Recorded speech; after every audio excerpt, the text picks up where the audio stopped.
नाजरीन, पाकिस्तान ने ईरान को वो तोहफा दे दिया है जो खित्ते की जियोपॉलिटिक्स बदल देगा। GF-17 सिर्फ एक जंगी तैयारा नहीं, ये एक वाज़ेह पैगाम है।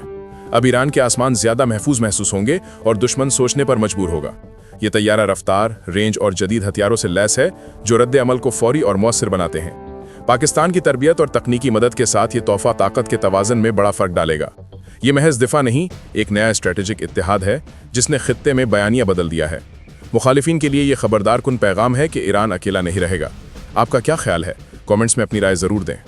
नाजरीन, पाकिस्तान ने ईरान के इस ताकतवर रहनुमा को वो तोहफा दे दिया है जिसकी ज़रूरत ईरान की मौजूदा जियोपॉलिटिकल सूरत हाल में सबसे ज़्यादा थी। जी हाँ, हम बात कर रहे हैं JF-17 थंडर की, एक ऐसा जंगी तैयारा जो सिर्फ आसमान पर नहीं बल्कि दुश्मन के दिल पर परवास करता है। ये महज एक तैयारा नहीं बल्कि एक पैगाम है कि ईरान अब अपने दिफा के लिए अकेला नहीं बल्कि पाकिस्तान जैसी एटमी और फौजी ताकत उसके साथ खड़ी है। ये तैयारा सिर्फ लड़ाई के लिए नहीं बल्कि दिफा के लिए दिया गया, ताकि अगर दुश्मन खलीज फारिस, खुजिस्तान या किसी भी अफ्रीका या एशिया के कोने से मैली आंख उठाए तो जवाब फौरी और मुहलिक हो। JF-17 की चीखती हुई आवाज़ सुनाई दे जो ऐलान करे कि ईरान के आसमान अब महफूज है और दुश्मन की पुरानी चालें यहाँ काम नहीं आएंगी। नाजरीन, सवाल ये पैदा होता है कि आखिर ईरान को इस तैयारे की ज़रूरत क्यों पेश आई? क्या ये सिर्फ ताकत का मुजाहरा है या वाकई एक नया अस्करी इत्तेहाद जन्म ले रहा है? बात यह है कि ईरान ने हालिया बरसों में खित्ते में अपनी खुदमुख्तारी कायम रखने के लिए हर महाज पर कदम बढ़ाया है, चाहे वो इराक हो, साम हो या यमन। ईरान के सदर इब्राहिम रईसी ने हमेशा ये वाज़ेह किया है कि दुश्मन के जारहाना मंसूबे और बैरूनी मुदाखलतों पर जवाब सिर्फ ताकत और मनसूबाबंदी से दिया जाएगा, न कि खाली तकरीरों से। ईरान को आज भी खित्ते में मगरिबी ताकतों और सह्यूनी रजीम की तरफ से धमकियां मिलती हैं, और इसीलिए पाकिस्तान ने अपने तजर्बे और तकनीकी महारत के साथ JF-17 थंडर ईरान को फराहम करने का फैसला किया है।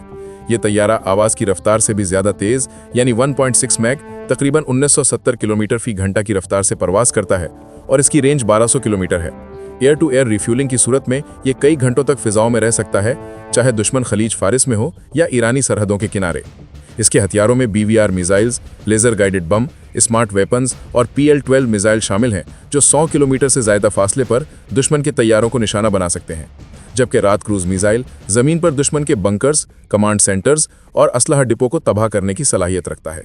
JF-17 थंडर जदीद तरीन इलेक्ट्रॉनिक वॉरफेयर सिस्टम से भी लैस है जो दुश्मन के रेडार और मिसाइल गाइडेंस को नाकाम कर देता है। यानी अगर दुश्मन ने किसी भी इलाके से हमला किया तो थंडर फौरी रद्द-अमल के साथ न सिर्फ जवाब देता है बल्कि दुश्मन के मंसूबे को मुकम्मल तौर पर नाकाम कर देता है। यही सिस्टम पाकिस्तान ने पहले भारत और दीगर खित्ते के ममालिक के तजर्बात में इस्तेमाल किया है और वो कामयाब रहा है। नाजरीन, ईरान और पाकिस्तान के दरमियान ये इत्तेहाद महज हथियार देने तक महदूद नहीं है। हालिया OIC में पाकिस्तान ने ईरान के साथ इस नए अस्करी नेटो, इस्लामी नेटो के क़याम में मदद की है, जिसमें तमाम मुस्लिम ममालिक की सलामती के लिए आर्टिकल 5 जैसा डिफेंसिव मैकेनिज्म शामिल हो सकता है। इस इजलास में ईरान की मुकम्मल समर्थन, पाकिस्तान की एटमी कुव्वत, तुर्की की फौजी सलाहियत और दीगर मुस्लिम ममालिक के ताउन से एक ऐसा इत्तेहाद मुमकिन हो रहा है जो किसी भी जारहाना कदम की सूरत में फौरी और मुत्तहिद रद्द-अमल दे। ये तैयारा और ये इत्तेहाद सिर्फ दिफा के लिए नहीं बल्कि खित्ते में एक तवाज़ुन कायम करने के लिए है। ईरान के सदर इब्राहिम रईसी ने वाज़ेह किया है कि अगर कोई भी मुल्क ईरान की सरहदों पर मैली आंख उठाएगा तो जवाब जोग्राफियाई हदों से कहीं आगे होगा, चाहे दुश्मन किसी भी मुल्क से ताल्लुक़ रखता हो, चाहे वो खलीज फारिस हो, अरबिस्तान हो या यूरोपीय असर व रसूख। पाकिस्तान की तकनीकी महारत और JF-17 थंडर की ताकत ईरान के दिफा को नाकाबिले तस्खीर बना रही है। दोस्तों, ये तैयारा इक़्तिसादी तौर पर भी इंतहाई मौसर है।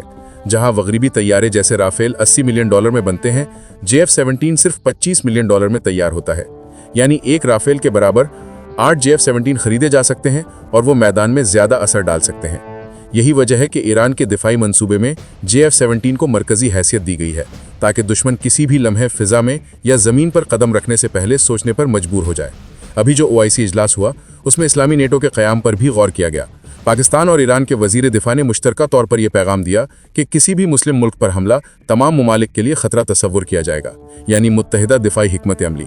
ईरान इसमें पाकिस्तान के साथ मुकम्मल ताउन कर रहा है और पाकिस्तान ने अपनी मुकम्मल तरबियत, मशवरे और तकनीकी मदद फराहम करने का वादा किया है।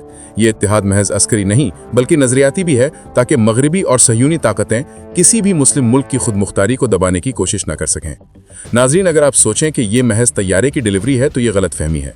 पाकिस्तान और ईरान एक मजबूत ब्लॉक कायम कर रहे हैं जिसमें ईरान की फ़ौज, पाकिस्तान की एटमी कुव्वत और दीगर मुस्लिम ममालिक के फ़ौजी तजर्बे शामिल होंगे। ये ब्लॉक खित्ते में कोई भी जारहाना कदम उठाने वाले दुश्मन के लिए वाज़े पैगाम है कि ईरान की सरहदों को महफूज रखा जाएगा और किसी भी जारहाना कदम की सूरत में मुत्तहिद और मुहलिक जवाब दिया जाएगा। आखिर में नाजरीन, JF-17 थंडर और पाकिस्तान का ये अस्करी ताउन ईरान के दिफा की तारीख में एक संग मील है। ये तैयारा महज हथियार नहीं बल्कि एक नजरिया, एक पैगाम और एक ऐलान है कि ईरान और पाकिस्तान के दरमियान न सिर्फ दोस्ती है बल्कि एक नया दिफाई इत्तेहाद जन्म ले रहा है, जो आने वाले बरसों में खित्ते और दुनिया की सियासत के नक्शे को बदल सकता है।